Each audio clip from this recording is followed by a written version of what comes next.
What's up, This guys? is verging on summer scam. What's up, guys? I'm the Wrestle Gamer. Welcome back to our call and our reactions to SummerSlam here on WrestleDown. I am here with the Studley Man Ashley as we're getting set to watch the Raw Women's Championship match, the triple threat match with Nikki A.S.H taking on Rhea Ripley and Charlotte Flair. But Ash, before the recording, we were discussing the issues so far we've had with the show, and there are quite a lot of them. Yeah. So, for most people, it's going to be Peacock isn't working again. There seems to be audio issues, and that platform can't cope. Well, the app has crashed a couple of times for me And when I was then watching. it gets exactly, and that's the official way. You know, Yeah. I'm guessing it's just as bad for the unofficial places as well. But then we get to the local situation. Las Vegas locally tweeted out that the current state situation at the stadium. So this is about 2 hours into when the pay-per-view card, I should say, started. The cashless payment system is down, which is the only way you can buy anything at the thing, because it's a cashless thing just because of COVID restrictions and all that. Mm-hmm. So nobody can buy anything, which includes drinks and food and anything. Therefore, all the concessions have stopped. The Wi-Fi for the venue is dead. So let's hope your 4G, 5G is good if you're texting from the arena. The toilets are overflowing. The PA system isn't working properly. Case in point, look how nervous bloody Greg Hamilton looked when it's like, quick, introduce the Olympians. Yeah, I noticed that. And then, in an added thing, because we're in a giant stadium, and, you know, it's SummerSlam, we're just watching Charlotte's entrance here. She's just circling around and, you know, oh, we got some steam working. Yeah, I noticed McIntyre We've had got that for his entrance. we got Becky Lynch's steam working. All the pyro that they were supposed to have, none of that's working either. That's why they're having to resort to doing like fire extinguishers. I mean, if this is supposed to be, you know, a setup for how prepared Allegiant Stadium is going to be for events, dear God. And one thing I want to mention is if they're having all these problems now, what does that mean for NXT Takeover tomorrow night? That's in Orlando. Oh, really? Oh, that's on the other side of the country. Oh, okay. Well, that's at the Performance Center. They're not doing anything outside of there. They're too scared. I withdraw my complaint then. I can't wait till next week for the Guns N' Roses reunion that's set to happen there. Oh, I don't know, Friday night. I know the tour concert name is We're Effing Back. It's more going to be like the shit's coming up through the fucking toilet. Oh, like, and another thing that has irritated me tonight about the show, and if you're speaking from a truly traditionalist outlook like I've had for the last 30 some odd years when watching wrestling, the champion traditionally comes out last or second. And so far tonight, on every one of the championship matches, the champion has come up. Well, the Raw Tag Team titles. Get it right. Yeah, the Raw Tag Team titles. Yeah, they did. But they did they? No, Ray and Dominic came out before Usos. And then Priest came out before Sheamus. I don't know. Eva Marie came out first before Bliss. but she wasn't a champion. Who holds the Lily title. The Lily. Okay. She holds the Lily title. Okay. She was there with her hands in the air like the Lily title. Yeah. Like I said, I apologize, folks. I don't know where my mind is. Sheamus did come out first ahead of Priest. No. Priest came out first. Priest came out first. Okay. So the only one they didn't do it with is basically to bury the lead of something's gone wrong with Sasha Banks. Yeah, that's who knows what. Yeah. She seemed perfectly fine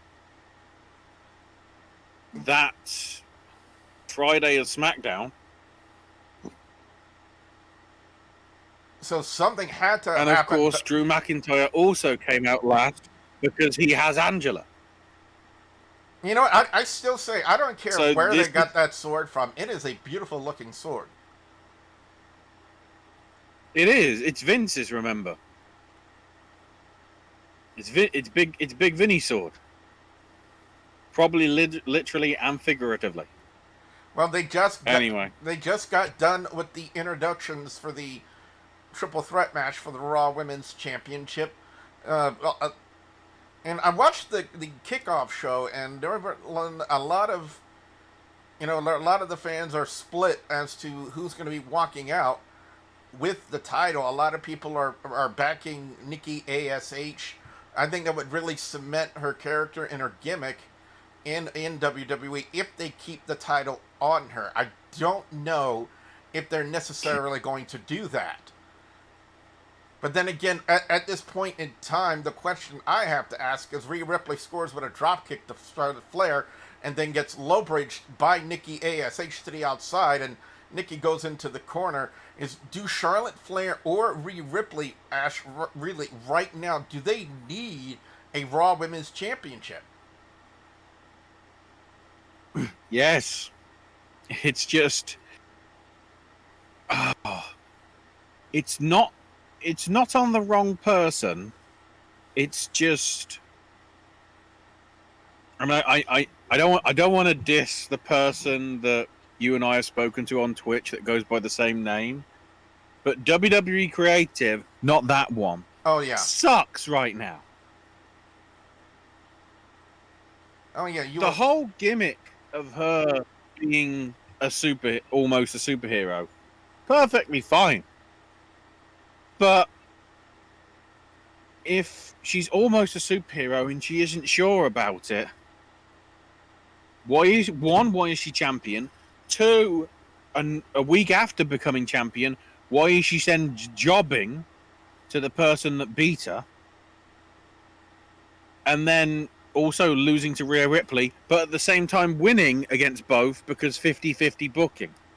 I don't get how you do 50-50 booking in a triple threat, but somehow I guess it's 33 and a third, 33 and a third, 33 and a third booking? You know, when I watched that no holds barred match with Charlotte Flair and Nikki A.S.H. A couple of weeks ago on Monday Night Raw, when Charlotte Flair took that table spot, to me, it looked like she didn't land quite correctly on it. And in my mind, I think they had to end it right then and there because it looked like at first Charlotte got hurt. It could have been my eyes. I think she just wanted to get a way out. So she wanted a way to get out so she could go to Mexico with her husband to watch Triple Mania. And speaking of Peacock issues, hello, Peacock issue. All right, now it's resolved itself. Right now in the match. Oh God! Crossbody. Yeah, Nikki A.S.H. connects with a crossbody and scores with some right hands, but then Flair buries the knee right into the midsection of Nikki A.S.H. I gotta say, I wonder what Big Damo thinks of Nikki's new outfit. You think he approves? Again, it's him and her that basically came up with this idea. So of course he does. Again, though, it's creative, just making a mess out of this. Remember the feud going back and forth and back and forth and back and forth and back and forth and back and forth and back and forth with Rhea, and back and forth and back and forth and back and forth with Charlotte, and back and forth and back and forth. That's essentially all we've had. I think since like we're what? 3 months on. We're 3 months back and forth, back and forth, back and forth, back and forth. Who's supposed to be good and who's supposed to be bad? Because the booking is like both are bad. So I wasn't going to be invested in the first place. But it's been like what? It's been nothing but Charlotte, Flair, and Rhea Ripley since like what? Money in the Bank. That's all we've had. Since WrestleMania. No, wasn't it WrestleMania when Rhea Ripley defeated Asuka for the title? And that's the problem. And that's what follows up to my next question. Where's Asuka? Why haven't they done anything with her? Exactly. This whole image that Rhea has had was ruined by WrestleMania 36. Yeah, when she lost the NXT Women's Championship to when Flair. She lost the NXT title, to Charlotte, nothing mattered. So when they had the rematch, it was just like, okay, Charlotte won by DQ for a spot that happens nearly every week on Raw and SmackDown. Yet this time, suddenly it's, that's it, DQ. Flair scores with a big boot to the outside. That's essentially where we are in the match. We're supposed to be covering this match, and we're just discussing about how bad the booking is right now. Part of me is thinking that this is booking to purposefully make everybody look bad. Nikki nearly picked up the win with a tornado DDT. Then scores with a basement-style dropkick to Rhea Ripley. I mean, essentially, we've heard a lot of people's opinions about Nikki's new gimmick. I don't know. Do you think it's been accepted by the fans? Do they... Oh, wait a minute.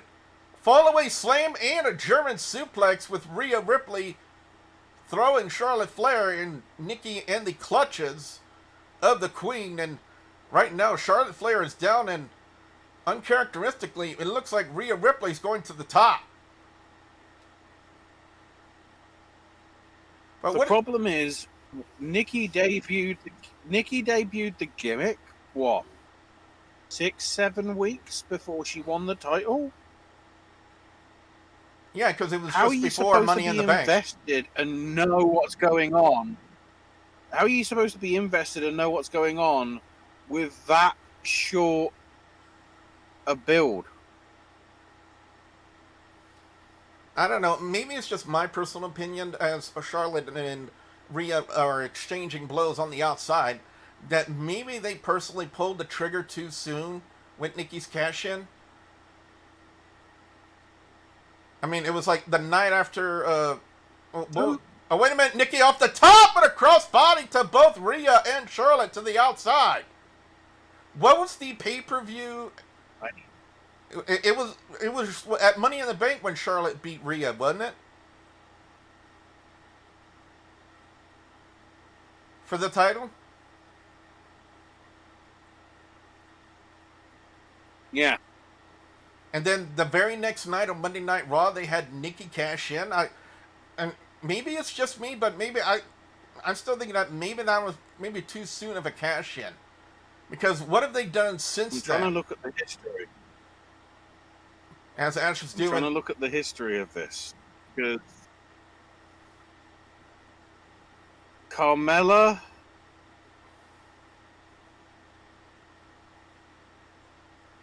held that contract for 2 days. Technically. Before having to, defend it. And Carmella then, I guess, technically held it for 287, back in 2017. But 2018, Bliss cashed in 2 hours and 52 minutes. 2019, Bailey cashed in after 1 hour and 25 minutes. I remember that. Asuka basically cashed in 0 because she already won the title by winning the belt briefcase. And Nikki cashed it in 1 day later. All but one of the women has held the belt or held the briefcase for more than 48 hours. Do you see the problem? It's as if we don't know what to do with creative, so we just use it immediately. And then instead of I'm a bit of a... Oh my god! I'm on a bit of a... Are you talking about the back body drop to the outside? I think I'm a bit ahead of you. I'm a bit ahead of you. Watch what Charlotte does. This is scary. Charlotte on the top rope. Both Rhea and Nikki are on the outside with a corkscrew plancha, and she nearly broke her leg on that. How is she still walking right now? I'll never know. They'll show the replay in a minute, which is annoying because, the way my feed is ahead of yours, and slow motion. Let's say have a corkscrew plancha. I don't have any official Peacock feed, and yet my feed is ahead of the official feed that is watching. But either way, to describe it, her foot basically just sort of lands on the vertical bit of the barrier rather than roll up by Nikki earlier too. She briefly avoids the oh dear, I don't know what that was. Well, Charlotte's going to be on Botchamania in a minute. Rhea with that unique submission style, that submission hold. I don't know if there's a name for it. Here comes a unique Charlotte kick. Oh, but Rhea scores with a super kick. And now Rhea's all over Flair. Yeah, because Rhea actually connected with it. And now Rhea goes for that variation of an inverted, I'm going to say inverted cloverleaf. I don't think they've ever even given a name to this submission hold. But Charlotte counters out of it. We nearly missed that spot, thanks. We nearly missed that spot thanks to Kevin Dunn. Wait a minute, figure eight. Charlotte's got the figure eight. Charlotte's got it locked in. Will Rhea tap? Kevin? Kevin? Okay. Kevin decided to cut that midway through the move, so... And you also notice after Nikki came off the top, she was grasping at her. Wait a minute, the Fisherman's Neck Breaker! Nikki's go-to move, Fisherman Neck Breaker! This is rough. I forget, Nikki... This is rough. Yeah, Nikki used to have a name for that Fisherman's Neck Breaker. I don't remember what it was called. Ripley's making mistakes. Nikki's making mistakes. Charlotte's making mistakes. And now Rhea to the outside, leaving Nikki and Charlotte in the middle of the squared circle. And I'm wondering how much damage has been done to all of them, really. I mean, there's, like you said, there's been mistakes. Oh, no. No. Don't. Nikki to go for that superhero crossbody. No. And now Charlotte Flair. Right. After missing. John Cena wins low. John Cena.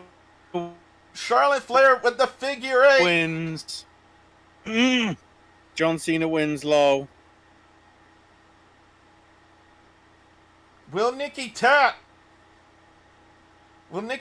She taps out, and Charlotte Flair is once again your Raw Women's Champion. Low.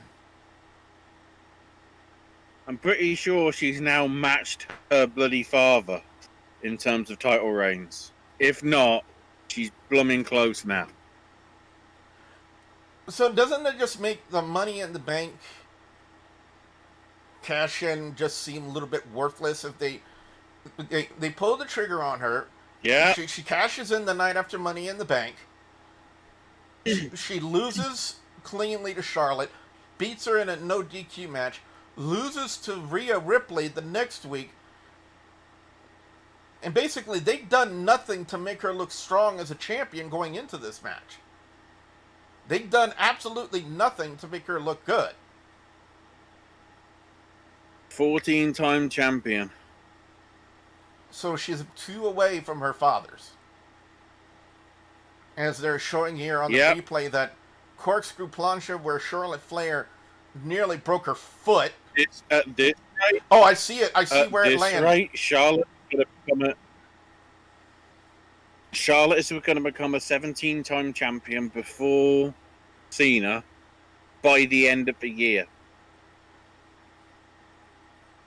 Also noticing after the superhero crossbody off the top, Nikki once again was grasping at her knee. So I'm again wondering if that was something to do with when she came off the top and broke up the figure 8 that was on Rhea Ripley, if she didn't do something to tweak her knee.